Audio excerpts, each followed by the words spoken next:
ಭಾಷೆಗಳು ನೂರಾರು, ಎಲ್ಲಿ ನಾವು ಒಂದೇ.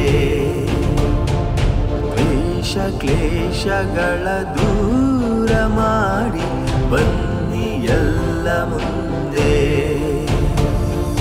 ಭಾರತ ಮಾತೆ ನಿನಗೆ ವಂದನೆ, ಭೂಮಿಯಲ್ಲಿರುವ ಸ್ವರ್ಗ ನೀನೆ. ನಮ್ಮಯ ಜನುಮ ನಿನಗೆ ಅರ್ಪಣೆ, ಗಡಿಯನ್ನು ದಾಟಿ ಕೂಗಿ ಹೇಳು ಹೆಮ್ಮೆಯಲಿ.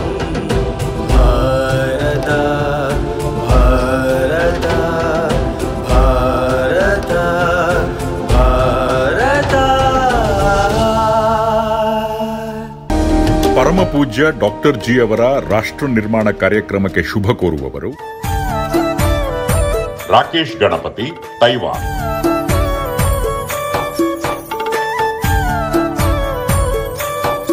ಶೀತಲ್, ಬೆಂಗಳೂರು.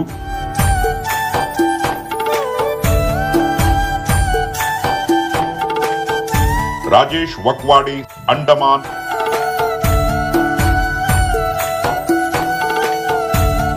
ಹರೀಶ್ ಪಾಯ್, ದುಬೈ. ಆಧುನಿಕ ಐಟಿ ಯುಗದಲ್ಲಿ ಇನ್ನರ್ ಟ್ಯೂಷನ್ ಮೂಲಕ ಮನುಜನಿಂದು ತನ್ನೊಳಗೆ ಇನ್ನರ್ ಟೂರ್ ಮಾಡಿಕೊಂಡು ತನ್ನ ಆತ್ಮಾವಲೋಕನದತ್ತ ಪ್ರಾಮಾಣಿಕ ಪ್ರಯತ್ನ ಮಾಡಲೇಬೇಕಾಗಿದೆ. ಇಂದಿನ ವಿಜ್ಞಾನ ಎಂಬುದು ವಿಶೇಷ ಜ್ಞಾನವಾಗಿ ಸರ್ವತೋಮುಖ ಏಳ್ಗೆಗೆ ದಾರಿ ದೀಪವಾಗುವ ಬದಲು ವಿಮುಖ ಜ್ಞಾನವಾಗಿ ಕೇವಲ ಹೊರಗಿನ ಅರಿವನ್ನಷ್ಟೇ ಬೆಳಗುತ್ತಿದೆ. ಒಂದೇ ಒಂದು ಪದವಿ ಪಡೆದವನು ನಿಶ್ಚಿಂತೆಯಿಂದಲೇ ಥಟ್ಟನೆಯಿಂದ ಗಾಡ್ ಇಸ್ ನೋ ವೇರ್ ಎಂದೇ ಎದೆ ತಟ್ಟಿ ಹೇಳುವನು. ಪ್ರತಿಯೊಬ್ಬರೊಳಗಿರುವ ಪ್ರಾಣಶಕ್ತಿಯೇ ದೇಹಕ್ಕೆ ವರ್ಚಸ್ಸಿನ ರುಮಾಲಾಗಿರುವ ದೇವರು ಎಂದಾದ ಮೇಲೆ ಕೇವಲ 10 ವರ್ಷದ ಬಾಲಕನು ಧೈರ್ಯದಿಂದಲೇ ಗಾಡ್ ಇಸ್ ನೌ ಹಿಯರ್ ಎಂದೇ ವೀರ ಕಹಳೆಯನ್ನೂದಿ ಗೆಲ್ಲಲೇಬೇಕೆಂದು. ಪ್ರಸ್ತುತ ಜಗತ್ತಿನಲ್ಲಿ ಏನು, ಎಂತು, ಹೇಗೆ, ಏಕೆ ಎಂದೆಲ್ಲಾ ಪ್ರಶ್ನೆಗಳಿಗೆ ಸೂಕ್ತ ಉತ್ತರ ದೊರೆತರೇನೆ ಸತ್ಯ ನಂಬುವೆ, ಖಂಡಿತ ಪರಿಪಾಲಿಸುವೆ ಎಂಬಿ ಧೋರಣೆಯಂತೂ ಸರ್ವದಾ ಸಲ್ಲದು. ಆಧ್ಯಾತ್ಮಿಕ ಕ್ಷೇತ್ರದಲ್ಲಿ ಮೊದಲು ಬಿಲೀಫ್ ಇದ್ದರೇನೆ ನಂತರ ರಿಲೀಫ್ ಕಟ್ಟಿಟ್ಟದ್ದು. ಆದರೆ ವೈಜ್ಞಾನಿಕ ನಿಲುವಿದ್ದಾಗ ಮೊದಲು ರಿಲೀಫ್ ದೊರೆತರೇನೆ ಆನಂತರ ಬಿಲೀಫ್ ಎಂದು ವಾದಿಸಬಹುದಷ್ಟೇ. ಭಾವನಾತ್ಮಕ ವಲಯವಾದ ಭಕ್ತಿ, ಶ್ರದ್ಧೆ, ವ್ಯಾಕುಲತೆ, ಪ್ರೀತಿ, ತಾಳ್ಮೆ, ಕ್ಷಮೆ, ಕರ್ತವ್ಯಪರತೆ, ನಿಸ್ವಾರ್ಥತೆಗಳೆಂಬಿ ದೈವಿ ಗುಣಗಳನ್ನು ಔಷಧ ಸೇವಿಸಿ ಹೆಚ್ಚಿಸಿಕೊಳ್ಳಲಂತೂ ಸಾಧ್ಯವೇ ಇಲ್ಲ. ಇವೆಲ್ಲ ಸ್ವಪ್ರಯತ್ನದಿಂದೊದಗುವ ಗುಣರತ್ನಗಳಷ್ಟೇ. ಹಾಗೆಂದೇ ಈ ದಿಸೆಯಲ್ಲಿ ಆಧ್ಯಾತ್ಮಿಕ ಕ್ಷೇತ್ರದ ಎಲ್ಲ ಜಟಿಲ ಪ್ರಶ್ನೆಗಳಿಗೆ ಇದಮಿತ್ತಂ ಎಂದೇ ನಿಖರವಾಗಿ ಸಮಂಜಸ ಉತ್ತರಗಳನ್ನು ನೀಡಬಲ್ಲ ಏಕೈಕ ನೆಲೆಯೇ ಜಗತ್ತಿಗೊಂದೇ ಆದ ಡಿವೈನ್ ಪಾರ್ಕ್.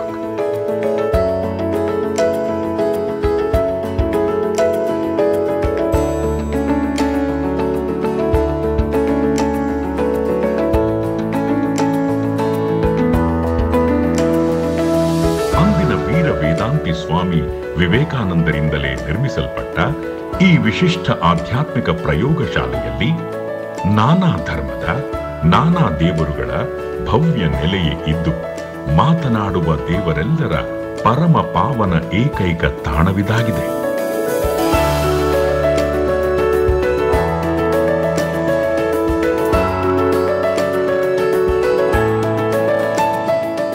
ಸ್ನೇಹ, ಸೌಹಾರ್ದ, ಸಾಮರಸ್ಯದ ಸುಮಧುರ ದಾರಿಯಲ್ಲಿ ಸೂಕ್ತ ಮಾರ್ಗದರ್ಶಕರಾಗಿರುವ ನಿತ್ಯ ಜಾಗೃತ ಚೇತನ ಶ್ರೀ ಗುರೂಜಿಯವರೇ ಅವರ ಸಾಧನಾಶೀಲ ದಿವ್ಯ ಮಾಧ್ಯಮರಾದ ಪೂಜ್ಯ ಡಾಕ್ಟರ್ ಜಿಯವರ ಮೂಲಕ ಭಕ್ತರೆಲ್ಲರ ಸಹಸ್ರಾರು ಪ್ರಶ್ನೆಗಳಿಗೆ ಸರ್ವದಾ ಮನಮೋಹಕ ಉತ್ತರಗಳನ್ನಿತ್ತು ಸದಾ ಸಂರಕ್ಷಿಸದೇ ಇಲ್ಲ.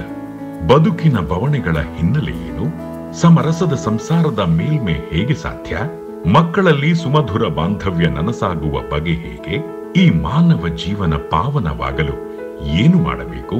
ಮುಂತಾದ ನೂರಾರು ತಲೆ ತಿನ್ನುವ ಪ್ರಶ್ನೆಗಳಿಗೆ ಶ್ರೀ ಗುರೂಜಿ ಇಲ್ಲಂತೂ ಪರಿಹಾರ ಹೊಮ್ಮಿಸುತ್ತಾರೆ. ಕರ್ನಾಟಕದ ನಂಬರ್ 1 ಆಧ್ಯಾತ್ಮಿಕ ಚಾತುರ್ಮಾಸಿಕ ಕನ್ನಡದ ವಿವೇಕ ಸಂಪದ, ಆಂಗ್ಲ ಅರ್ಧವಾರ್ಷಿಕ ವಿವೇಕ ವೀಣಾ,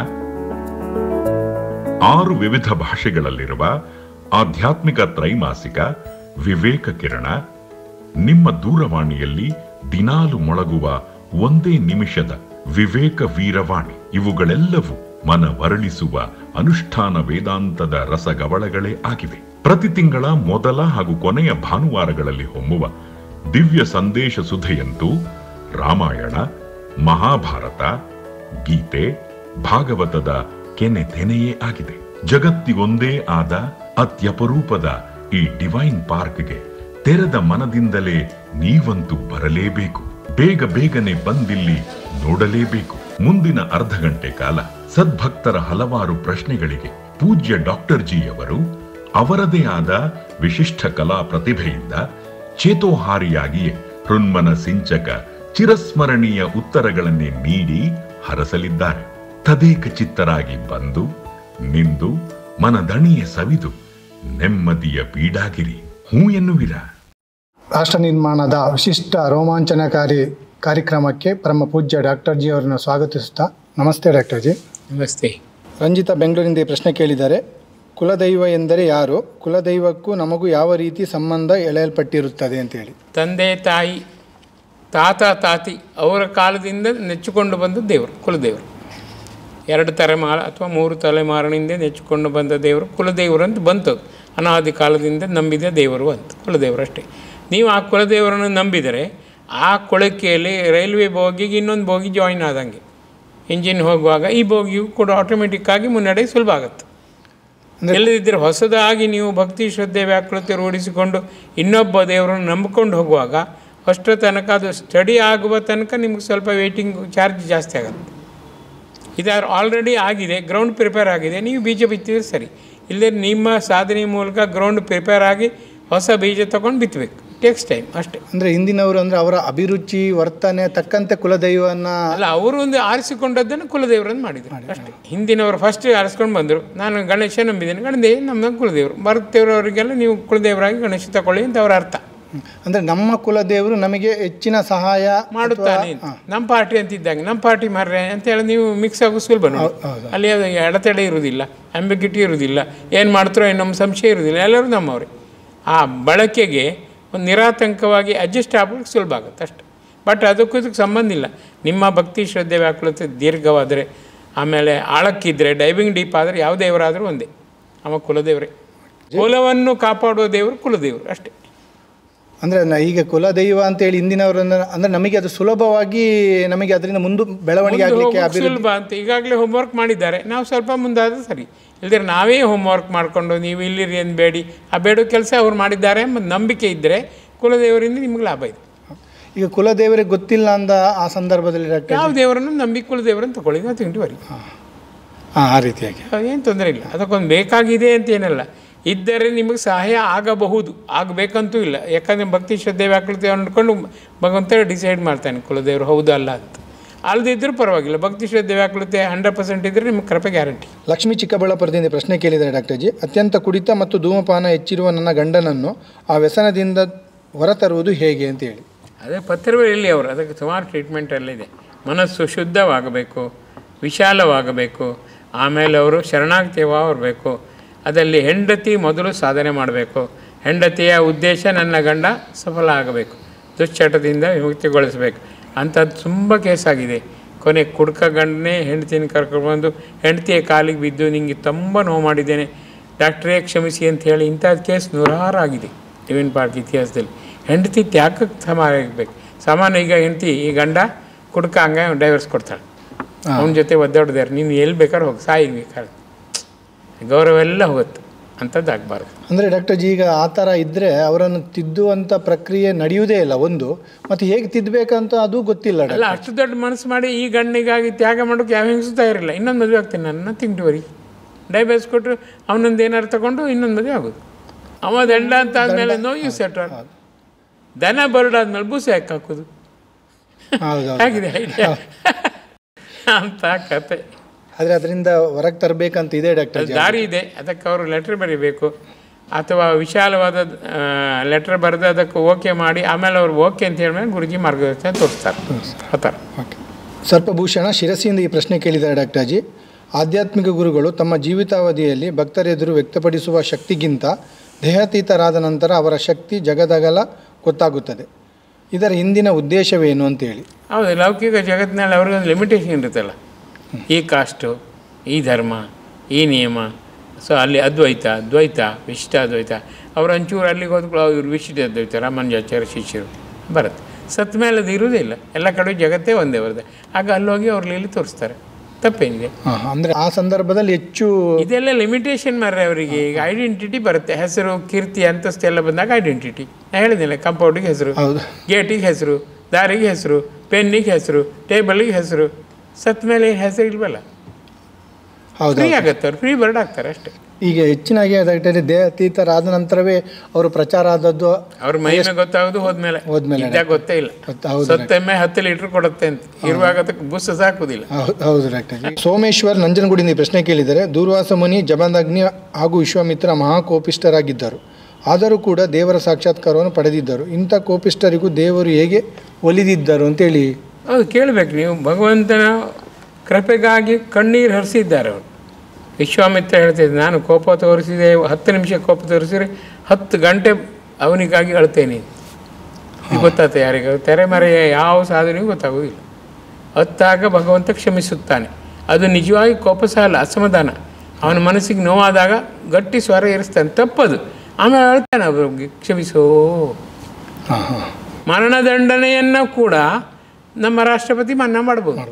ಸೊ ಎಂಥ ತಪ್ಪಾದರೂ ಭಗವಂತ ಮನ್ನಾ ಮಾಡ್ತಾನೆ, ತನ್ನನ್ನು ತೋರಿಸ್ತಾನೆ. ತಪ್ಪೇನೀಗ? ಭಗವಂತನ ಕಾಪಿ ರೈಟ್ ಅದು. ನಿಮ್ಗೆ ಯಾಕೆ ತಲೆ ಬಿಸಿ? ಅಂದರೆ ಅವರಿಗೆ ನೆಕ್ಸ್ಟ್ ಏನು ಮಾಡ್ತಾರೆ ಅಂತ ಗೊತ್ತಿಲ್ಲ ಅಷ್ಟೇ. ತೆರೆಯ ಹಿಂದೆ ಏನೆಲ್ಲ ಆಗಿರುತ್ತೆ ಗೊತ್ತಿಲ್ಲ, ತೆರೆ ಮುಂದಾದ್ದೊಂದು ಗೊತ್ತಿರುತ್ತೆ. ಹೌದು ಡಾಕ್ಟರ್. ಈಗಿನೆಲ್ಲ ವಿಚಾರವಾದಿಗಳು, ಬುದ್ಧಿಜೀವಿಗಳೆಲ್ಲ ಮಾಡೋದಷ್ಟೇ, ಯಾವುದೋ ನೆಗೆಟಿವ್ ಪಾಯಿಂಟ್ ಮಾತ್ರ ಒಂದು ಹಿಡ್ಕೊಳ್ಳೋದು, ಪಾಸಿಟಿವ್ ಪಾಯಿಂಟ್ ಇಲ್ಲ. ಬುದ್ಧಿಯನ್ನೇ ತಿನ್ನುವ ಬುದ್ಧಿಜೀವಿ, ಅವ ಬುದ್ಧಿನೇ ತಿಂತಾನೆ, ನೀನು ಬದುಕುದೇನೆ. ಹೌದು. ಸದಾಶಿವ ಶಾಸ್ತ್ರಿ ಬಿಜಾಪುರದಿಂದ ಪ್ರಶ್ನೆ ಕೇಳಿದ್ದಾರೆ. ಕಾಶಿಗೆ ಹೋಗಿ ಸಾವು ಪಡೆಯಬೇಕೆಂಬ ಬಯಕೆ ಯಾಕೆ ಬಂತು? ಕಾಶಿಗೆ ಯಾಕೆ ಅಷ್ಟೊಂದು ಮಹತ್ವ? ಕಾಶಿಯಲ್ಲಿ ಮರಣ ಪಡೆದರೆ ಮುಕ್ತಿ ಅಂತೇಳಿ ಕೇಳಿದ್ದಾರೆ. ಅನಾದಿ ಕಾಲದಿಂದ ಅದು ಕಾಶಿ ವಿಶ್ವನಾಥನೇ ಹೇಳಿದ್ದು, ನಾನು ಇಲ್ಲಿ ಬಿಡುಗಡೆಯಾದ ಆತ್ಮಕ್ಕೆ ಮೋಕ್ಷ ಕೊಡುತ್ತೇನೆ. ಅಂದಿನ ಸಾಧಕರಿಗೆ ವಿಶ್ವನಾಥನೇ ಹೇಳಿದ್ದು. ಅದನ್ನು ಅವರು ಯಾಕೆ ಕೊಡುತ್ತಾನೆ? ನೀವು ನಿಜವಾಗಿಯೂ ನಿಷ್ಠೆಯಿಂದ ಇರಿ, ನೇಮ ನಿಷ್ಠೆಯಿಂದ, ಸರಳತೆ ಮುಗ್ಧತೆಯಿಂದ ವರ್ತಿಸಿ, ಭಗವಂತನ ಕಣ್ತುಂಬಿ ಬೇಡಿ, ಅದೆಲ್ಲ ಹೇಳಿದ್ದ ಭಗವಂತ. ಇವರು ಅದೆಲ್ಲ ಕಾಶಿಯಲ್ಲಿ ಮುಕ್ತಿ ಕೊಡ್ತೇನೆ ಅಂತ ಹೇಳಿದ್ದಾರೆ, ಅಷ್ಟೇ ಹೇಳು. ಅಷ್ಟು ಮಾತ್ರ. ಈಗ ಆನೆಯ ಬಗ್ಗೆ ವಿವರಿಸಿ ಲಾಸ್ಟಿಗೆ, ಆನೆಗೊಂದು ಸಣ್ಣ ಬಾಲ ಇದೆ ಅಂದರೆ ಆನೆಯ ವಿಶೇಷ ಅಂದರೆ ಸಣ್ಣ ಬಾಲ ಅಂತ ಹೇಳ್ತಾರೆ ಯಾರು? ಅಷ್ಟು ದೊಡ್ಡ ದೇಹದಲ್ಲಿ ಸಣ್ಣ ಬಾಲ ಮಾತ್ರ ಮುಖ್ಯವ? ಅದು ಬರ್ತಾ ಬರ್ತಾ ಬರ್ತಾ ಹಾಗಾಯ್ತು. ಆನೆಗೊಂದು ಸಣ್ಣ ಬಾಲ ಇದೆ, ಸಣ್ಣ ಬಾಲ ಇದ್ದದೆಲ್ಲ ಆನೆಯ? ಅದು ನಮ್ಮ ತಪ್ಪದು. ನಾವು ಅದನ್ನು ಸರಿಯಾಗಿ ಗ್ರಹಿಸಲಿಲ್ಲ, ಸರಿಯಾಗಿ ಹೊರಗಡೆ ವ್ಯಕ್ತಪಡಿಸಲಿಲ್ಲ. ಅಂದರೆ ಬಹುಮುಖ್ಯ ವಿಚಾರ ಬೇರೆ ಎಲ್ಲ ಇದೆ. ಅದರಲ್ಲಿ ಇದು ಒಂದು ಹೌದು, ಸತ್ಯ ಹೌದು. ಅದು ಸತ್ಯವೇ 100% ಅಲ್ಲ, ಸತ್ಯದ 1% ಅಷ್ಟೇ. ಹಂಗಾಗಿ ಅದನ್ನು ನೋಡಿಕೊಂಡು ಕಷ್ಟಪಟ್ಟಾದರೂ ನಡ್ಕೊಂಡು ಕಾಶಿ ಹೋಗ್ತಾ ಇದ್ರು. ಸತ್ತುಗಳು ಮುಕ್ತಿ ಸಿಗುತ್ತದೆ ಅಂತ ಹೇಳಿದ್ದಾನೆ, ಸಿಕ್ಕಿದೆಯೇ ಮತ್ತೆ ಕೇಳಲಿಲ್ಲ ಅವರು. ಮತ್ತೆ ಭಗವಂತನ ವಾಣಿ ಕೇಳೋ ಒಳ ಕಿವಿ ಇಲ್ಲ, ಹಂಗಾಯ್ತದೆ. ಅದರ ಮುಂದೆ ಹೋಗಲಿಲ್ಲ ಅವರು ಅಸಮರ್ಥ್ಯ ಆದರು. ಆಗ ಒಬ್ಬ ಗುರು ಕರೆಕ್ಟಾಗಿ ಹೇಳಬೇಕಿತ್ತು, ಹೀಗೆ ಬೇಡಬೇಕು. ಆಗ ಭಗವಂತನು ಅಥವಾ ಇನ್ನೊಬ್ರು ನಾನು ಭಗವಂತ ಹೇಳಿದ್ದೇನೆ ಕೊಟ್ಟಿದೆ ಅಂತೆ ಗುರುಜಿ ಹೇಳ್ತಾರೆ, ಈಗ ಮುಕ್ತಿ ಸಿಕ್ಕಿದೆ, ಮುಕ್ತಿ ಕೊಡ್ತೇನೆ. ಹಾಗೆ ಇನ್ನೊಬ್ಬ ಆ ಕಾಲದಲ್ಲಿ ಒಬ್ಬ ಇರ್ಬೋದಿತ್ತು, ಇವರು ಕೇಳಲೇ ಇಲ್ಲ. ಸೋತದ್ದಲ್ಲೇ ಆ ಕನೆಕ್ಟಿಂಗ್ ಲಿಂಕ್ ಇದೆಯಲ್ಲ ತಪ್ಪಿ. ಇದು code word, STD code word ನೆನಪೋದ್ರೆ ನೀವು ಎಂಥ ಫೋನ್ ಇಟ್ಕೊಂಡ್ರೂ ಕನೆಕ್ಷನ್ ಆಗೋದಿಲ್ಲ ನೋಡಿ. Code important. ಇಲ್ಲೂ ಹಾಗೆ ಆ ಕೋಡ್ ತಪ್ಪಿ ಹೋಗಿದೆ. ಒಂದು ಇಂಟರ್ವ್ಯೂಲ್ಲಿ ನೀವು ಹೇಳಿದೆ, ನನಗೆ ನೆನಪಿದೆ ಡಾಕ್ಟರ್ ಜಿ. ಯಾಕೆಂತ ಹೇಳಿದರೆ, ಈಗ ದೇವರು ಆ ದೇವಸ್ಥಾನದಿಂದ ಎಷ್ಟು ದೂರ ಮುಂದೆ ಬರ್ತಾನೆ ಅನ್ನೋದ್ರ ಮೇಲೆ ದಿವ್ಯತೆ ಇದೆ ಅಂತ ಹೇಳಿ, ನೀವು ಕಾಶಿಗೆ ಹೋದಾಗ ನೀವು ಹೇಳಿದ್ರಿ ಡಾಕ್ಟರ್ ಜಿ, ಊರಿಂದ ಹೊರಗೆ ಬಂದಿದ್ದ ವಿಶ್ವನಾಥ ಓಡಿ ಬರ್ತಾನೆ. ಹೌದು, ನೀನು ಬರೋದು ಬೇಡ, ನಾನೇ ಬರ್ತೇನೆ. ಸತ್ಯ ಅದು. ಆ ಭಕ್ತನ ಭಕ್ತಿಗೆ ಭಗವಂತ ಅಷ್ಟು ಕರಗ್ತಾನೆ, ಅದೇನು ಸುಳ್ಳಲ್ಲ. ಇವರು ಅಲ್ಲಿ ಹೋದರೂ ವಿಶ್ವನಾಥ ಸಿಕ್ಕುದಿಲ್ಲ, ಅಡಿಗೆ ಬರ್ತಾನೆ. ದುರವಸ್ಥೆ ನೋಡಿ. ಮಗನೇ, ನಿನಗೆ ನಾನು ಮುಖ ತೋರಿಸೋದಿಲ್ಲ, ಯಾಕೆ ಬಂದೆ ನೀನು? ಹೊರಡುವಾಗ ಬೇಡಿ ಬಾಡಿ ಹಲವರಿಗೆ ಊಟ ಹಾಕಿ ಅವ್ರು ಹೊರಡ್ತಾರೆ. ಅಂದರೆ ದೊಡ್ಡ ಸಾಹಸ ನಡ್ಕೊಂಡು ಹೋಗೋದು. ಅಂದರೆ ಎಲ್ಲರ ಆಶೀರ್ವಾದ ಬೇಕು. ಅಲ್ಲಿ ಹೋಗು, ಭಗವಂತ ಸಿಗ್ತಾನೆ. ಈಗ ಏನಿಲ್ಲ, ಬಸ್ಸಲ್ಲಿ ಹೋಗೋದು, ಫ್ಲೈಟಲ್ಲಿ ಹೋಗೋದು, ಅಲ್ಲಿ ಇಳಿದು ಹಲೋ ಅವರಿಗೆ ಅನ್ನೋದು ಏನೂ ಆಗೋದಿಲ್ಲ, ಇದ್ದಂಗೆ ಇರುತ್ತೆ. ತಗ್ಗಿ ಬಗ್ಗಿ ನಡೆದು ವಿನಮ್ರತೆ ಅದೆಲ್ಲ ಹೋಗಿದ್ದೆ. ಈಗ ನಾನೊಂದು ದೊಡ್ಡ ಜನ, ಇವನು ಜನಕ್ಕೆ ಭಗವಂತ ಯಾಕೆ ಒಲಿತಾನೆ ಯೋಚನೆ ಮಾಡಿ. ಭಗವಂತನಿಗೆ ಕಸದಷ್ಟು ನಾನು ನಿನ್ನನ್ನು ಪಡೆದು ಧನ್ಯ ಅನ್ಕೊರ್ತು, ನೀನು ನನ್ನನ್ನು ಪಡೆದು ಧನ್ಯ ಆಗುದುಂಟ ಭಗವಂತ? ಸಮುದ್ರಕ್ಕೆ ಒಂದು ಚಮ್ ನೀರು ಬೇಕತ್ತ? ಯೋಚನೆ ಮಾಡಿ. ನಮ್ಗೆ ಆ ದೇವರ ಕಾನ್ಸೆಪ್ಟ್ನಲ್ಲೇ ನಾವು ಸೋತಿದ್ದೇವೆ. ಸೋತದ್ದೇ ನಮ್ಮದು ಜೀವಾಳಾದಾಗ ಮತ್ತೆ ಗೆಲ್ಲುದುಂಟ? ಹೌದು ಡಾಕ್ಟರ್. ಬೀಜವೇ ಪೋಂಕಾದಾಗ ಗಿಡ ಪೋಂಕಾಗದೆ ಇರುತ್ತಾ? ಯೋಚನೆ ಮಾಡಿ. ಅಲ್ಲಿ ಸೋಲ್ತೇವೆ ನಾವು. ಅವರು ಹಲವರ ನಂಬಿಕೆ ಅಂತ ಕಾಶಿ ಹೋಗ್ತಾರೆ, ಆದರೆ ಹಲವರಿಗೆ ಆಗಿದೆ ಆಗಲಿಲ್ಲ ಅದನ್ನು ಮತ್ತೆ ಗಣನೆ ತಗೊಂಬದೇ ಇಲ್ಲ, ಅವರದ್ದೇ ವೈಫಲ್ಯ. ಅದನ್ನು ವಿಮರ್ಶೆ ಮಾಡುವುದೇ ಇಲ್ಲ. ಕೇಳಬೇಕು, ಅವರು ಸದ್ಗ್ರಂಥದಲ್ಲಿ ಓದಬೇಕು, ಸಜ್ಜನರ ಸಹವಾಸ ಮಾಡು, ಸದ್ಗುರಿನ ಮಾರ್ಗದರ್ಶನ ಪಡ್ಕೊಂಡು ಎಲ್ಲ ಪಡ್ಕೊಂಡ್ರೆ ಅವರ ಸಂಶಯ ನಿವಾರಣೆ ಆಗುತ್ತದೆ, ಅವ್ರ ಮೇಲೆ ಇರ್ತಾರೆ. ಅದಿಲ್ಲ ಅಲ್ಲಿಗೆ ಬಿಟ್ಕೊಂಡು ಹೋದ್ಕೊಳ್ಳಿ ಯಾವ ಅನುಭವ ಆಗೋದಿಲ್ಲ. ಹಾಗಿದ್ರೆ ಅಲ್ಲಿ ಕಾಗೆ ಹುಟ್ಟಿದಕ್ಕೆಲ್ಲ ಮುಕ್ತಿ ಸಿಗ್ಬೇಕು, ಅಲ್ಲಿ ಇರಬೇಕೆ ನಾಯಿಗೆಲ್ಲ ಮುಕ್ತಿ ಸಿಗುತ್ತದೆ. ಏನು? ಹೌದು ಡಾಕ್ಟರ್, ನೀವು ಹೇಳಿದ್ದು ಎಷ್ಟು ಸತ್ಯ ಡಾಕ್ಟರ್. ಆನೆದು ಒಂದು ಎಕ್ಸಾಂಪಲ್ ನೀವು ಹೇಳಿದ್ದು ಅದು ಎಕ್ಸಲೆಂಟ್ ಡಾಕ್ಟರ್. ಅದರ ಮುಂದಿನ ಪಾರ್ಟ್ ಎಲ್ಲ ಇದೆ, ಅದನ್ನು ನಾವು ಅರಿತುಕೊಂಡು ಹೋದರೆ 100 ಪಾಯಿಂಟ್ನಲ್ಲಿ 1 ಪಾಯಿಂಟ್ ಹೇಳಿ ಅದೇ ಸತ್ಯ ಅಂತ ತಿಳ್ಕೊಂಡ್ರೆ ನಮ್ಮಷ್ಟು ಮೂರ್ಖರು ಯಾರಿದ್ದಾರೆ? ಹೌದು ಹೌದು ಹಾಗೆ. ಆದರೆ ಡಾಕ್ಟರ್ ಜಿ, ಅಲ್ಲಿ ಕಾಶಿಯಲ್ಲಿ ಆಧ್ಯಾತ್ಮಿಕ ಶಕ್ತಿ ಅತ್ಯಂತ ಅದ್ಭುತವಾಗಿ ಇದೆ ಅಂತೇಳಿ ಎಲ್ಲ ವೈಬ್ರೇಷನ್ ಇದೆ, ಗಾಳಿಯಲ್ಲಿದೆ. ಆದರೆ ಗಂಗೆ ತಡಿಯಲ್ಲೆಲ್ಲ ಹೆಣ ಸುಡಿದು ಕಂಡಾಗ ನಾಚಿಕೆ ಆಗತ್ತೆ, ಹೇಸಿಗೆ ಆಗತ್ತೆ. ಅದಕ್ಕೆ ಈಗ ಮೋದಿಯವರು ಬಂದ ಮೇಲೆ ಚೊಕ್ಕ ಅದು ಘಾಟ ಎಲ್ಲ ಬೇರೆ ಮಾಡಿದ್ದಾರೆ, ಅದು ಕತೆ ಬಿಡಿ.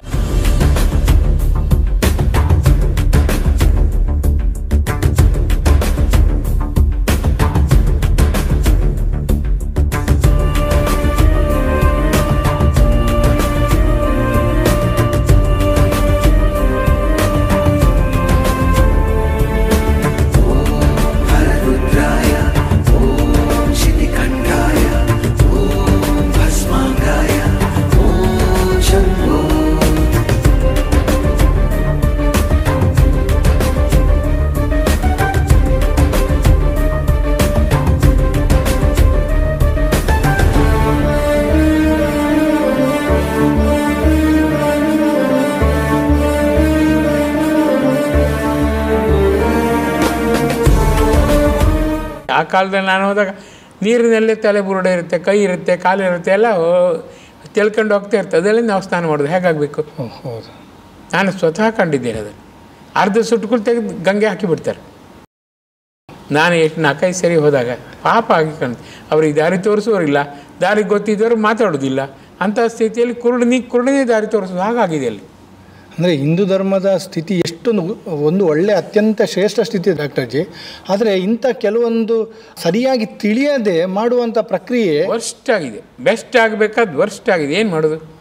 ನಾವು ಮೌನದಲ್ಲಿ ಇರಬೇಕು. ನಮ್ಮನ್ನೇ ನಾವು ದೂರ್ಕೊಂಡ್ರೆ ಆಗ್ತಾ, ನಮ್ಮ ಮುಖದ ಮೇಲೆ ನಾವು ಗುಳಿದ್ರೆ ಆಗುತ್ತಾ? ಆಗೋದಿಲ್ಲ. ಸುಮ್ಮನೆ ಇರು. ಹೌದು ಡಾಕ್ಟರ್ ಜಿ. ಯೋಚನೆ ಮಾಡಿ. ಆ ಘಾಟಿನಲ್ಲಿ ಸತ್ತಾಗ ಮುಕ್ತಿ ಕೊಡ್ತೇನೆ, ಅದೆಲ್ಲ ಆ ಕಾಲಕ್ಕೆ ಸತ್ಯ. ಈಗ ಸಾಧಕರು ಸಾಯುವುದಿಲ್ಲ, ಅಂಥ ಸ್ಥಿತಿಗೆ ಅವ್ರು ಹೋಗೋದಿಲ್ಲ, ಹೋದ್ಕೊಳ್ಳಿ ಮುಕ್ತಿ ಸಿಕ್ಕೋದಿಲ್ಲ.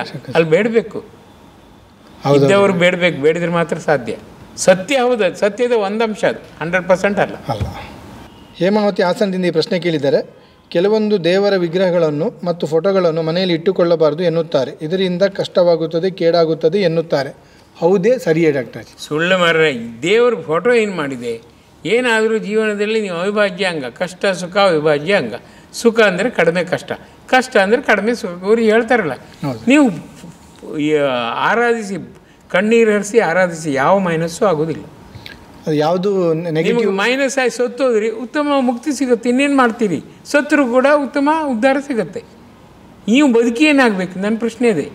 ಯಾರು ನೀವು ಬದುಕಿದ ಜಗತ್ತಿಗೆ ಲಾಭ ಅಂತ ಹೇಳ್ತಾರೆ? ಯಾರೂ ಹೇಳೋದಿಲ್ಲ. 10 ಚಂದ್ರ 1 ತಿಂಗಳು ಹುಟ್ಟಿದ ಸತ್ತೋದ ಅಂತಾರೆ. ಆಮೇಲೆ ಅಯ್ಯೋ ಹಾಳ್ತಾ ಇದ್ದಾಳೆ ಸುದ್ದಿ ಈಗ ಅಂತ ಹೇಳೋದು ಅಂತಾರೆ. ಆದರೆ ಜನರಿಗೆ ಹೆದರಿಕೆ ಇರುತ್ತಲ್ಲ ಡಾಕ್ಟರ್? ಬದುಕಬೇಕು, ಮಾಡಬೇಕು, ಕೊಡಬೇಕು, ನೋಡಬೇಕು. ಹೌದು ಡಾಕ್ಟರ್. ಏನು ಖಾತೆ? ದೇವರೆಂಬ ಹೆಸರಿನ ಮೇಲೆ ಅಲ್ಲಿ ಪರಿಶುದ್ಧತೆ, ಪರಿಪಕ್ವತೆ ಇದ್ದೇ ಇದೆ. ನೀವು ಗೆಲ್ಲಬೇಕಂತೆ ಅವನ ಹೋರಾಟ, ಅವ ಇರುವುದೇ ಅದಕ್ಕೆ. ಇನ್ನೆಂತ ಅಲ್ಲಿ ಕ್ವಶನ್? ಅಂದರೆ ಅಲ್ಲಿ ಆ ರೀತಿ ತಂದಾಗ ಏನು ಕೇಡಾಗೋದಿಲ್ಲ ಡಾಕ್ಟರ್ ಜಿ? ಕಾಳಿ ಫೋಟೋ ಇಟ್ಟರು ನಿಮ್ಮ ಕುತ್ತಿಗೆ ಅದಕ್ಕೆ ಸೇರಿಸ್ಲಿ. ನನ್ನ ಕುತ್ತಿಗೆ ತಗೊಂಡು ಅವನು ಅದರೊಳಗೆ 10 ರೊಟ್ಟಿಗೆ 11 ಸೇರಿಸ್ಲಿ. ಆ ಭಾವ ಬರಲಿ ನಿಮಗೆ. ಯಾವ ಸಾಯುವುದೇ ಇಲ್ಲ ನೀವು. ಅಯ್ಯೋ ನಾ ಸತ್ತು ಹೋಗ್ತೀರಿ. ಯದ್ಭಾವಂ ತದ್ಭವತಿ. ಹೆದರಿ ನೀವು ಹೆದರಿ ಹೋಗ್ತೀರಿ. ಹೆದರೋದಂತ ಅದಕ್ಕೆ. ಹೌದು ಡಾಕ್ಟರ್. ಆದರೆ ನೀವೊಂದು ತುಂಬ ಚೆನ್ನಾಗಿ ಒಂದು ಉತ್ತರವನ್ನು ಕೊಟ್ಟಿದ್ರಿ ಡಾಕ್ಟರ್ ಜಿ. ಒಮ್ಮೆ ಒಬ್ಬರು ಪ್ರಶ್ನೆ ಕೇಳಿದ್ರಂತೆ, ಕಾಳಿ ದೇವರು ಮನೆಯಲ್ಲಿಟ್ಟರೆ ಕಾಳಿ ಬಂದು ತಲೆ ಕತ್ತರಿಸ್ತಾರೆ ಅಂತೇಳಿ. ಆಗ ನೀವು ಅದಕ್ಕೆ ಗುರುಜಿ ಹತ್ರ ಕೇಳಿ ಒಂದು ಅದ್ಭುತವಾದ ಆನ್ಸರ್ ಕೊಟ್ಟಿದ್ರಿ ಡಾಕ್ಟರ್ಜಿ. ಅವಳು ಏನಾದರೂ ತಲೆ ಕತ್ತರಿಸಿದ್ರೆ ಪ್ರಥಮವಾಗಿ ಮುಕ್ತಿ ಕೊಡುವವನು ನಾನೇ ಅಂತೇಳಿ ಶ್ರೀ ಗುರುಜಿ ಹೇಳಿದ್ರು ಅಂತ ಹೇಳಿದ್ರಿ ಡಾಕ್ಟರ್. ಇನ್ನೆಂತ ಬದುಕಿರು ಮುಕ್ತಿ ಸಿಕ್ಕಿರು ಆಯ್ತಲ್ಲ, ಇನ್ನೆಂತ. ಹೌದು ಡಾಕ್ಟರ್. ಹೆದರುದಂತಕ್ಕೆ ನಾ ಹೇಳಿದ್ ನೋಡಿ, ಭೂಮಿಯೇ ಹೇಳುತ್ತೆ ನೀನು ಬದುಕಬೇಡ, ನನ್ನ ಮೇಲೆ ಭಾರ ಬೇಡ, ಎಲ್ಲಿ ಹೋಗುದು? ಭೂಮಿ ಬಿಡುವಂಗೆ ಇಲ್ವಲ್ಲ. ಸತ್ರು ಬದುಕಿದ್ರು ಬೂದಿಯಾದರು ಕೊಳತರು ಅಲ್ಲೇ ಇರಬೇಕಲ್ಲ. ಆ ಭೂಮಿ ತಾಯಿಗೆ ಸಂತೋಷದ ಮಗು ನೀನು ಬದುಕು ಅಂತ ಹೇಳಿದರೆ ಅದು ಜೀವನ ಸಾರ್ಥಕ. ನಿನ್ನ ಪಾದ ಇಡ್ಮೇವು, ನಿನ್ನ ಪಾದ ಇಟ್ಟ ಮೇಲೆ ನಾನು ನಿಜವಾಗಿ ಸಂತೋಷದ ಗಣಿಯಾಗಿದ್ದೇನೆ ಅಂತ ಹೇಳಿ ನೋಡುವ. ಹೌದು, ಆ ಅರ್ಹತೆ ಬೆಳೆಸ್ಕೋಬೇಕು, ಉಳಿಸ್ಕೋಬೇಕು. ಖಂಡಿತ ಡಾಕ್ಟರ್. ಹಾಗಾದರೆ ಭಯ ಪಡುವ ಅಗತ್ಯ ಇಲ್ಲ ಡಾಕ್ಟರ್. ಬೇಡವೇ ಬೇಡ, ಭಯ ಅಂತಕ್ಕೆ ಸುಮ್ಮನೆ ಕೆಲಸ ಇಲ್ಲ. ಭುವನ್ ಬಾಗಲಕೋಟೆಯಿಂದ ಈ ಪ್ರಶ್ನೆ ಕೇಳಿದೆ ಡಾಕ್ಟರ್ಜಿ. ಸೋತಾಗ ಏಕಾಗ್ರತೆಯಿಂದ, ಛಲದಿಂದ, ಮತ್ತೆ ಮತ್ತೆ ಸತತ ಪ್ರಯತ್ನದಿಂದ ಅಸಾಧ್ಯವಾದುದನ್ನು ಸಾಧಿಸುವ ಬಗೆ ಹೇಗೆ ಅಂತೇಳಿ. ಅದು ನಿಷ್ಠೆ, ದೃಢವಾದ ಭಕ್ತಿ ಮತ್ತು ಶ್ರದ್ಧೆ. ಆಗುತ್ತದೆ, ಹಾಗೇ ಆಗಬೇಕೆಂಬ ಛಲ. ನಾನು ಸೋತೆ ಅಂದರೆ ನಮ್ಮ ಸಂಬಂಧಿಕರು ಬೈತಾರೆ, ಟೀಕೆ ಮಾಡ್ತಾರೆ, ಎಲ್ಲರೂ ಹೇಳ್ತಾರೆ. ಎಲ್ಲರ ಹತ್ರ ನಾನು ಒಳ್ಳೆ ಮಾತು ತಗೋಬೇಕು, ಖಂಡಿತ ಗೆಲ್ತೇನೆ. ಎತ್ತ ಅಡೆತಡೆ ಬಂದರೂ ನದಿ ಹೇಗೆ ಹಾರುತ್ತದೆ ಸಮುದ್ರಕ್ಕೆ, ಆ ಉದಾಹರಣೆ ತಗೋಬೇಕು. ಖಂಡಿತವಾಗಿ ನಾನು ಮಿದುಳಿರುವ ಮನುಷ್ಯ, ನಾನು ಸೋಲಬಾರದು, ಖಂಡಿತ ಗೆಲ್ಲುತ್ತೇನೆ. ಹೇ ಭಗವಂತ ಗೆಲ್ಲಿಸೋ. ಸೊನ್ನೆ ಆಗೋದು ಬೇಡದು, ಬೇರೆ ದಾರಿ ಇಲ್ಲ, ಆಗುತ್ತದೆ. ಪ್ರೇಮ ಶಿವಮೊಗ್ಗದಿಂದ ಈ ಪ್ರಶ್ನೆ ಕೇಳಿದ ಡಾಕ್ಟರ್ಜಿ. ಪ್ರಕೃತಿಯ ನಡುವೆ ಸಾಧನೆಯನ್ನು ಮಾಡುವಾಗ ಜೀವನದ ಮೇಲ್ಮೆಗೆ ಪಂಚಭೂತಗಳು ಯಾವ ರೀತಿ ಸಹಕಾರಿಯಾಗುತ್ತವೆ? ಪರಹಿತ ಕಾತರತೆಗೆ ಜೀವಂತ ಉದಾಹರಣೆ ಇಲ್ಲ. ಗಾಳಿ, ನೀರು, ಬೆಳಕು, ಭೂಮಿ, ಆಕಾಶ ಯಾವುದು ಸ್ವಾರ್ಥಕ್ಕಾಗಿ ಇಲ್ವೇ ಇಲ್ಲ. ನಿಸ್ವಾರ್ಥತೆ ಗಣಿ. ಅದೊಂದೇ ಸಾಕು ನಮಗೆ, ಬೇರೆ ಏನು ಬೇಡ. ತನಗಾಗಿ ಯಾವ್ದಾದ್ರು ಕೂಡಿಡುತ್ತೆ ಗಾಳಿ, ನೀರು, ಬೆಳಕು, ಎಲ್ಲರೂ ಬೇಕಾದ್ರೆ ತಗೊಳ್ಳಿ, ಅದೊಂದೇ ಸಾಕಲ್ಲ. ಅಲ್ಲಿ ಸ್ವಾರ್ಥ ಇಲ್ವೇ ಇಲ್ಲ. ಇತರರ ಪರಹಿತ ಕಾತರತೆ, ಅದ್ಭುತ ಪರಿಣಾಮ, ಸದಾಶೆ, ಸನಾತ ಪ್ರಜ್ಞೆ, ಆಗುತ್ತದೆ ಎಂಬ ಭರವಸೆ, ಆಗಿಯೇ ಆಗಬೇಕೆಂಬ ಏಕನಿಷ್ಠೆ, ಏಕತ್ರ ನಿಷ್ಠೆ ಅದನ್ನು ಹೋಗುತ್ತೆ. ಖಂಡಿತ ನಾನಾ ರೂಪದಲ್ಲಿ ನೀನು ಕೃಪೆ ದೋರುವಿ. ಒಂದು ವಾಯುವಿಹಾರ 10 ನಿಮಿಷ ಮಾಡಿ ಎಂಥ ಮನಸ್ಸು ಎಷ್ಟು ಬೇಗ ಸ್ವಚ್ಛವಾಗುತ್ತದೆ, ಸುಂದರವಾಗುತ್ತದೆ, ವಿಕಾಸವಾಗುತ್ತದೆ, ಅದ್ಭುತ ಪರಿಣಾಮ, ಆತ್ಮವಿಶ್ವಾಸ ಬರುತ್ತದೆ. ಎಲ್ಲ ಇತರರು ಒಳ್ಳೆಯದಾಗಬೇಕು. ಸ್ವಾರ್ಥಕ್ಕಾಗಿ ಒಂದು ನದಿ ತಾನು ಮಾತ್ರ ಇಟ್ಕೊಂಬಿರ್ತಾನೆ, ನೀರು ಹರಿತಾ ಇಲ್ಲ. ಅದೊಂದೇ ಸಾಕು. ಇತರರಿಗಾಗಿ ಒಳಿತಾಗಬೇಕು, ಶುಭವಾಗ, ಸರ್ವತ್ರ ಸಮಾನ ಉದ್ಧಾರ ಆಗಬೇಕೆಂಬ ಭಾವನೆ ನಾವು ದೃಢ ಮಾಡಿಕೊಂಡ್ರೆ ಪ್ರಕೃತಿಯಿಂದ ಬೇರೆ ಯಾವ ಉದ್ದೇಶವೂ ಬೇಡ. ಪ್ರಕೃತಿಯೇ ಆದರ್ಶ, ಪ್ರಕೃತಿಯೇ ಅನುಕರಣೀಯ ಅಂತ ಮುಂದಾಗಬೇಕು. ಅದೇ ಡಾಕ್ಟರ್ಜಿ, ನಾನು ಈಗ ತಿಳ್ಕೊಳ್ತಾ ಇದ್ದೆ ಡಾಕ್ಟರ್, ಪ್ರಕೃತಿಯ ಬಗ್ಗೆ ಸೂರ್ಯ, ಚಂದ್ರ, ಗಾಳಿ, ನೀರು, ಬೆಳಕು, ಆಕಾಶ, ಅದ್ರ ಬಗ್ಗೆ ಗುರೂಜಿ ಅತ್ಯಂತ ಹೆಚ್ಚಿನ ಒತ್ತನ್ನು ಕೊಟ್ಟು ಈಗ ಹೇಳ್ತಾ ಇದ್ದಾರೆ ಡಾಕ್ಟರ್ಜಿ. ಈಗ ನಮಗೆ ಗೊತ್ತಾಗ್ತದೆ ಪ್ರಕೃತಿ ಇಷ್ಟೆಲ್ಲ ನಮಗೆ ಮಾಡ್ತದೆ ಇರಬೇಕು ಅಂತೇಳಿ. ಅಂದರೆ ಅದರಿಂದ ಅಷ್ಟು ಹೊಳಿತಿದೆಯಾ ಡಾಕ್ಟರ್ಜಿ, ಅಷ್ಟು ಪ್ರಯೋಜನ? ಹೌದೇ, ಮನುಷ್ಯ ನಿಜವಾಗಿ ದೇವಮಾನವಾಗೋದು ಪ್ರಕೃತಿನ ಅಂಟ್ಕೊಂಡೇ ಇಲ್ಲ. ನಿಸ್ವಾರ್ಥತೆ ಇದೆ ಅಂತ ಅವನೇ ದೇವರು. ನಾವೆಲ್ಲ ಗಂಟು ಕಟ್ಟಿ ಇಟ್ಕೋತೇವೆ, ಎಲ್ಲ ನೀನೇ. ಆ ನೀರು ಹೇಳೋದು ನೋಡಿ, ಎಲ್ಲ ನಿಂದೆ, ನಂದೇನಿಲ್ಲ, ಏನೋ ಗಂಟು ಕಟ್ಟಿ ಇಟ್ಕೊಳ್ಳುತ್ತದು. ಎಲ್ಲ ಪ್ರಕೃತಿ ಎಲ್ಲ ಇತರರಿಗಾಗಿ, ತನಗಾಗಿ ಏನೂ ಇಲ್ಲ. ಅದು ಒಂದೇ ಸಾಕು ನಿಮ್ಗೆ, ಬೇರೆ ಏನೂ ಬೇಡ. ತೆರೆದ ಮನಸ್ಸು, ವಿಶಾಲ ಹೃದಯ, ವಿಶುದ್ಧತೆ ಅದು ಇದೆ ಅಂತ ಆದರೆ ನೀವು ಮೈನಸ್ ಮಾಡೋದೇ ಇಲ್ಲ, ಗದರಿಸುವುದೂ ಇಲ್ಲ. ಮೋಸದಾಗ ವಂಚನೆ ಇಲ್ಲವೇ ಇಲ್ಲ. ಎಲ್ಲರಿಗಾಗಿ, ಅಲ್ಲಿ ಮೋಸ ಎಂತ, ಎಲ್ಲರಿಗಾಗಿ ಅಂತ ಹೇಳಿ ಆಯ್ತು. ಇನ್ನು ನನಗೆ ಮಾಗೆ ಇಟ್ಕೊಂಬಂತ ಪರಮಾದ್ಭುತ. ಅದೆಲ್ಲ ಅನಾದಿ ಕಾಲದಿಂದ ಪ್ರಕೃತಿ ಇದೆ. ಎಷ್ಟು ಜನ ಸಾಚ ಜನ ಇದ್ದಾರೆ ಯೋಚನೆ ಮಾಡಿ. ಅಂದರೆ ಡಾಕ್ಟರ್ಜಿ ಈಗ ನೋಡಿ, ನಮಗೆ ಈಗ ಶ್ರೀ ಗುರುಜಿ ಹೇಳ್ತಾ ಇದ್ದಾರೆ, ನೀವು ಹೇಳ್ತಾ ಇದ್ದಾರೆ, ಈಗ ನಮಗೆ ಗೊತ್ತಾಗ್ತದೆ ಡಾಕ್ಟರ್ಜಿ, ಪ್ರಕೃತಿಯೇ ಒಂದು ನಮಗೊಂದು ದೊಡ್ಡ ಗುರು. ಅದು ನಮ್ಮನ್ನು ಮಾರ್ಗದರ್ಶನ ಮಾಡ್ತದೆ, ನಮ್ಮನ್ನು ಬೆಳವಣಿಗೆಗೆ ಕರ್ಕೊಂಡು ಹೋಗ್ತದೆ, ಅಭಿವೃದ್ಧಿ ಕೊಡ್ತದೆ ಅಂತ ನಮಗೆ ಈಗ ಗೊತ್ತಾಗಿದೆ ಡಾಕ್ಟರ್ಜಿ. ಈಗ ನಮಗೆ ಆಸಕ್ತಿ ಬರ್ತದೆ ಪ್ರಕೃತಿಯ ಬಗ್ಗೆ. ಅಲ್ಲ, ಹಿಂದೆ ತಿಳ್ಕೊಬೇಕಿತ್ತು. ನೀವು ತಿಳ್ಕೊಂಡಿದ್ರೆ ನಾನೆಂತ ಮಾಡೋದು? ಹೌದು ಡಾಕ್ಟರ್ಜಿ. ಯಾರು ಬಾಗ್ಲಾಕಿದ್ದೀರ? ಇಲ್ಲ ಬಾಗ್ಲಾಕಿರ್ಲಿಲ್ಲ ಡಾಕ್ಟರ್ಜಿ. ಸ್ಪೇಸ್ ಯೋಚನೆ ಮಾಡಿ, ಓಪನ್ ಸೀಕ್ರೆಟ್ ಅದು. ಹೌದು ಡಾಕ್ಟರ್ಜಿ. ನಮ್ಮ IQ ಕಡಿಮೆ ಆಯಿತು, ನಾವು ಮೋಸ ಮಾಡಿದ್ದೇವೆ, ನಾವೇ ನಮ್ಮನ್ನೇ ವಂಚಿಸಿದ್ದೇವೆ, ಅದಕ್ಕೆ ವ್ಯಥೆ ಪಡಬೇಕು. ಹೌದು, ಅಂದರೆ ಶತಶತಮಾನದಿಂದ ಎಂಥ ಒಂದು ಸತ್ಯಗಳನ್ನು ಬಿತ್ತರಿಸಿದ್ರಲ್ಲ ಡಾಕ್ಟರ್ಜಿ, ಕೊಟ್ಟಿದ್ರಲ್ಲ ಡಾಕ್ಟರ್ಜಿ, ಅದು ನಮಗೆ ಅತ್ಯಂತ ಸಂತೋಷದಾಯಕ. 100% ಸತ್ಯ.